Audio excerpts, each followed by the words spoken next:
அடுத்ததாக இன்னொரு சகோதரர் கேட்கிறார், திருமணம் நடந்து முடிந்த அன்று சில உறவினர்களை அழைத்து பால் பழம் மணமகனுக்கும் மணமகளுக்கும் ஊட்டுவதையும் மற்றும் மறு வீடு என்ற பெயர்ல மணமக்களை மாறி மாறி வீடுகளுக்கு அழைப்பதையும் வழக்கமாக சிலர் செய்யறாங்க. இதுல மார்க்கத்தில் விருந்தோம்பலில் எந்த தடை இல்லை என்பதை போல சொல்றாங்க. இதை பற்றி மார்க்கத்தில் அனுமதி இருக்கிறதா என்பதை விளக்கம் தருமாறு கேட்டுக்கொள்கிறேன் கேட்கிறாங்க. அதாவது திருமணம் நடக்கக்கூடிய சந்தர்ப்பத்துல திருமணத்தை ஒட்டி பல அனாச்சாரங்கள் நம்முடைய சமூகத்தில் நிலவி வருது. அதுல ஒன்றாக என்ன இருக்குது அப்படின்னா, ஒரு மணமகனுடைய வீட்டிலிருந்து அந்த மணமகனுடைய குடும்பத்தார்கள் அவங்களையும் மாப்பிள்ளையையும் பெண்ணையும் அந்த மணமகளுடைய வீட்டுக்கு அழைத்து செல்வதற்கு ஒரு பெரிய கூட்டம் சென்று அவங்கள போய் விட்டுட்டு வருவாங்க. அங்க போய் இவங்களுக்கு தனி விருந்து. அதே மாதிரி அவங்க வீட்டில இருந்து இங்க வரணும்னா மணமகள் வீட்டிலிருந்து மணமகனுடைய வீட்டிற்கு அவங்க வரணும் அப்படின்னா அதற்கு அங்கிருந்து ஒரு கூட்டம், மணமகளுடைய வீட்டிலிருந்து ஒரு கூட்டம் இவங்க வீட்டுக்கு வந்து அங்க இவங்களை விட்டுட்டு போய் அந்த நேரத்தில் அவங்களுக்கான விருந்து. இப்படியே மாறி மாறி வீடுகளுக்கு கூட்டங்கள் சேர்ந்து வந்து வந்து போய் பல விருந்துகள் ஏற்படுத்தப்படுவது பல ஊர்கள்ல வழக்கமாக கொண்டிருக்கிறாங்க. அதே மாதிரி ஒரு மணமகனும் மணமகளும் ஒருவருக்கொருவர் சில உணவுகளை ஊட்டி விடுவது, அது சீனி அவங்களுடைய மணமகன் மணமகளுக்கு ஊட்டி விடுவதும் மணமகள் மணமகனுக்கு ஊட்டி விடுவதுமாக பல விஷயங்கள் நடக்குது. இப்ப இதுல என்ன தப்பு இருக்கு? இந்த மாதிரி விருந்தோம்பல் தானே, மார்க்கத்துல ஒருவருக்காக விருந்து ஏற்பாடு செய்யறது தடை செய்யப்படலை எல்லாம் கேட்கிறாங்க. இதற்கான விளக்கம் என்ன அப்படின்னு கேட்கிறாங்க. முதல்ல திருமணத்தை பொறுத்தவரையில் அது நபிகளாருடைய வழிமுறை. அந்நிக்காகும் என் சுன்னத்தி, திருமணம் என்பது என்னுடைய வழிமுறை நபிகளார் சொல்லிட்டாங்க. நபிசுவாசம் அவர்களுடைய வழிமுறையாக ஒரு விஷயம் இருக்கிறது என்றால் அந்த செயலை அந்த காரியத்தை செய்வதற்கு நபிசுல்லா அலைஹிஸ்ஸலாம் அவர்கள் என்ன வழிகாட்டுதலை சொல்லி தந்தார்களோ, எந்த வரையறைகளை வகுத்து ஏற்படுத்தி தந்தார்களோ அதை தான் நாம் நடைமுறைப்படுத்த வேண்டும். அதை தாண்டி நாம ஒரு புதிதாக ஒன்றை உருவாக்குகிறோம், அதை ஏற்படுத்துகிறோம் என்றால் அது மார்க்கத்தின் பேரில் பிதாத்தாகத்தான் ஆகும். திருமணம் என்றால் என்ன தேவை? தெளிவாக மார்க்கம் சொல்கிறது, மணமக்களுடைய ஒப்புதல். இருவரும் இவர்களைத்தான் திருமணம் செய்ய போகிறோம் என்ற ஒப்புதல் இருக்க வேண்டும். இணை வைப்பாளர்களை திருமணம் முடிக்க கூடாது. ஒரு மணமகன் பெண்ணுக்கு கண்டிப்பாக மகர் கொடுக்க வேண்டும். சக்தி பெற்றவர்கள் வலிமா கொடுக்கலாம். இதுதான் மார்க்கத்துல திருமணத்திற்கான அளவுகோல். அதற்கு சாட்சியாக சிலர் இருக்க வேண்டும் என்பதுதான். அதை தெளிவாக ஒரு மனிதர் திருமணம் முடித்து வர நேரத்துல அப்துல் ரஹ்மான் பின் அவுஃப் ரலியல்லாஹு அன்ஹு அவர்கள் நபிசுல்லாஹுடைய காலத்தில் திருமணம் முடித்து அவர்கள் அடுத்த சில நாட்கள்ல வெளியே வராங்க. வெளியே வர நேரத்துல நபிசுல்லாஹு அவர்கள் அவரிடத்துல கேட்கிறாங்க, தஸவ்வஜ்த, நீ திருமணம் முடித்து விட்டாயா அப்படின்னு கேட்கிறாங்க.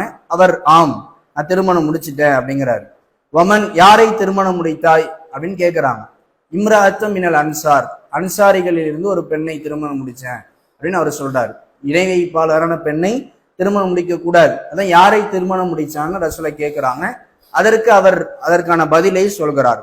அதுக்கு பிறகு நபி ஸல்லல்லாஹு அலைஹி வஸல்லம் கேட்ட கேள்வி, நீங்க மாறி மாறி ஊர் அழைப்புங்கிற பேர்ல, ஒரு ஆள் அழைப்புங்கிற பேர்ல திரும்ப திரும்ப இப்ப போறாங்களே, இந்த கலாச்சாரத்தை அனாச்சாரத்தை ஏற்படுத்தியிருக்காங்களே, இதையெல்லாம் செஞ்சியான்னா ரசூலை கேட்கல. நபி ஸல்லல்லாஹு அலைஹி வஸல்லம் கேட்ட கேள்வி, கம் சுக்தலஹா, அவளுக்கு நீ எவ்வளவு மகர் கொடுத்தாய் என்று தான் கேட்டாங்க. அதற்கு அவர் நவாத்தம் மின் தஹபின், ஒரு தங்கத்தால் ஆன ஒரு பேரிச்சங்கொட்டை அளவு ஒரு தங்கத்தை கொடுத்தேன் அப்படின்னு அவர் சொல்றார். இப்ப நபி ஸல்லல்லாஹு அலைஹி வஸல்லம் அவர்கள் முதன்மையாக திருமணத்திற்கு மகரை சொல்றாங்க. அவர் இவ்வளவு மகர் கொடுத்தேன் என்று சொல்லிவிடுகிறார். அதற்கு பிறகு அவுலிம் வலௌபி ஷாத்தின், ஒரு ஆட்டையாவது நீ வலிமாவாக நீ கொடுத்து விடு அப்படின்னு நபி ஸல்லல்லாஹு அலைஹி வஸல்லம் சொல்றாங்க. அப்ப வலிமா என்பது மணமகன் பிறருக்காக கொடுப்பது, மற்ற மக்களுக்காக, அவங்க வீடா இருந்தாலும் பெண் வீடா இருந்தாலும் எல்லாருக்கும் சேர்த்து திருமணத்திற்கான விருந்தை மணமகன் ஒரு முறை ஏற்படுத்தி அந்த விருந்தை வைப்பது மட்டும்தான் நபிகளாருடைய போதனை. திருமணம் என்றால் மகரு கொடுக்கணும், மற்ற விஷயங்கள் இருக்கணும். அதே மாதிரி வலிமா என்பதை ஆண் மகன் மணமகன் ஒரு முறை எல்லாருக்கும் சேர்த்து வலிமாவா கொடுக்கணும். இதுதான் விருந்து. விருந்தோம்பலுக்கு மார்க்கத்துல தடை இல்லைதான். அந்த விருந்தை திருமணத்துக்காக கொடுக்கணும் தான். திருமணத்திற்கான விருந்தை ஒரு முறை மணமகனுடைய பொறுப்பில் செலவில் செய்ய வேண்டும் என்பதுதான் மார்க்கத்தின் வழிகாட்டுதல். அதை விட்டுட்டு இங்கேன்னு ஒரு கூட்டம் அங்க போய் சாப்பிட்டுட்டு, அங்கேன்னு ஒரு கூட்டம் இங்கே வந்து சாப்பிட்டுட்டு, இப்படியே 4-5 தடவை போய் விருந்துகளை திருமணத்தை விட்டு ஏற்படுத்துவது மார்க்கத்தின் வழிகாட்டுதல் கிடையாது. புதிதாக உருவாக்கப்பட்ட கலாச்சாரம் தான். நபிசாசமுடைய திருமணத்திலேயே பாருங்க, நபிசாசம் அவர்கள் தன்னுடைய திருமணங்களில் அவர்கள் தன்னுடைய மனைவிமார்களை திருமணம் முடிக்கும் நேரத்துல அவங்க சில பேரிச்சம்பழத்தை நெய்யை சேர்த்து ஹைத் என்ற உணவை வலிமாவாக கொடுத்தார்கள் என்ற செய்தியை பார்க்கிறோம். அதிகபட்சமாக ஜெய்னப் ரலியல்லாஹு அன்ஹா அவர்களை ரபிகளார் திருமணம் முடிக்கும் பொழுது ஒரு ஆட்டை விருந்தாக கொடுத்தார்கள் என்று பார்க்கிறோம். ஒரு விருந்து தான், ஒரு திருமணத்திற்கு விருந்து என்பது ஒரு விருந்தாகத்தான் நபிகளாரும் செய்திருக்கிறார்கள். நபிகளார் மற்ற தோழர்களுக்கும் வழிகாட்டி வழி நடத்தியும் இருக்கிறார்கள். ஆனால் இந்த கலாச்சாரம் திரும்ப ஒரு கூட்டம் போய் வந்து இருக்கிறது. பல விருந்துகளை திருமணத்தின் பெயரால் ஏற்படுத்தி பொருளாதாரத்தில் கொஞ்சம் சிரமப்படுபவர்களை கூட அந்த கலாச்சாரத்தின் நிர்பந்தத்தை ஏற்படுத்தி சிரமப்படுத்தக்கூடிய மிகப்பெரிய அவல நிலை இருக்கிறது. அதை இந்த சமூகம் தவிர்க்க வேண்டும் என்பதை நாம் பதிவு வைத்துக் கொள்கிறோம். அடுத்ததாக இந்த திருமணத்துல மணமகனும் மணமகளும் ஊட்டி விட்டுக் கொள்வதை ஒரு நிகழ்ச்சியா எல்லாரும் நிற்பாங்க. இவர் மணமகனுக்கு ஊட்டி விடுவாங்க, அவங்க இவனுக்கு ஊட்டி விடுவாங்க. இதை சீனி போடுவது என்பது போல சில ஊர்கள்ல ஒரு நிகழ்ச்சியாக ஏற்படுத்துறாங்க. இன்னும் சில இடங்கள்ல 2 பேரும் மணமகனும் மணமகளும் சில விளையாட்டுகளை விளையாடுறது, மணமகனுடைய நண்பர்கள் மணமகள் வீட்டாரிடமிருந்து சில பொருட்களை கேட்டு அது அவங்கள்ட்ட சண்டை போடுற மாதிரி நிகழ்வுகளை அது ஒரு திருமணத்தின் ஒரு நிகழ்வாக ஒரு நிகழ்ச்சியாக ஏற்படுத்துறாங்க. இது எதுக்குமே மார்க்கத்தின் ஆதாரம் கிடையாது. ஒரு ஆணும் பெண்ணும் கணவன் மனைவியாக ஆன பிறகு அவங்க அவருடைய அன்பை பரிமாறிக்கொள்வதை மார்க்கம் வழி நடத்துகிறது.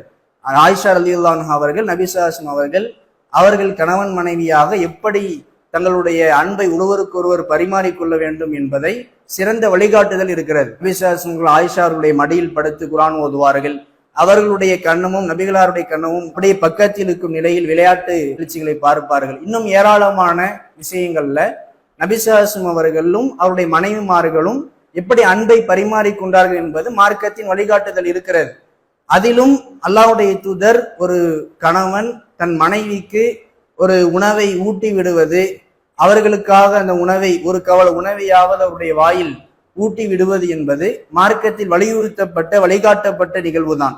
ரசூலுல்லாஹ் சொல்றாங்க, இன்னக லன் துன்ஃபிக நஃபகத்தன் தப்தகி பிஹா வஜ்ஹல்லாஹ், அல்லாஹ்வுடைய திருப்தியை நாடி நீங்க எதை செலவழித்தாலும் இல்லா அஜிர்த அலைஹா, அதற்காக நீங்கள் கூலி வழங்கப்படுவீர்கள்.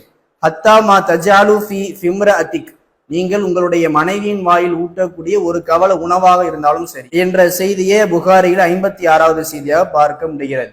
இதையெல்லாம் மார்க்கம் வழிகாட்டுகிறது. ஆனால் திருமண நிகழ்வில், திருமணம் நடக்கக்கூடிய நாளில் அல்லது அதற்கு பிறகு ஓரிரு தினங்களில் இப்படியான நிகழ்வுகளை ஏற்படுத்தி எல்லாருக்கும் முன்னாலும் அதை செய்து அதை ஒரு நிகழ்ச்சியாக, அதை ஒரு கலாச்சாரமாக ஏற்படுத்துவது திருமணத்தின் ஒரு அங்கமாக மக்கள் இந்த சமூகத்தில் ஏற்படுத்தி விட்டார்கள். ஆனால் அது மார்க்கத்தின் பெயரால் உருவாக்கப்பட்ட அதை நிகழ்ச்சியாக ஆக்கி அதில் பல விஷயங்களை, பல செயல்பாடுகளை, மார்க்கத்தில் இல்லாத புதுமைகளை புகுத்தி செயல்படுத்துவது மார்க்கத்திற்கு எதிரானது. குல்லு பிதாத்தின் தலாலா, ஒவ்வொரு பிதாத்தும் புதுமையும் வழிகேடு. குல்லு தலாலத்தின் பின்னார், ஒவ்வொரு வழிகேடும் நம்மை நரகத்திற்கு இழுத்து சென்று விடும் என்ற அடிப்படையில் இது போன்ற அனாச்சாரங்களை விட்டு தவிர்க்க வேண்டும் என்பதை இதற்கான பதிலாக பதிவு செய்து கொள்ளும். அல்லாஹு அக்பர், அல்லாஹ்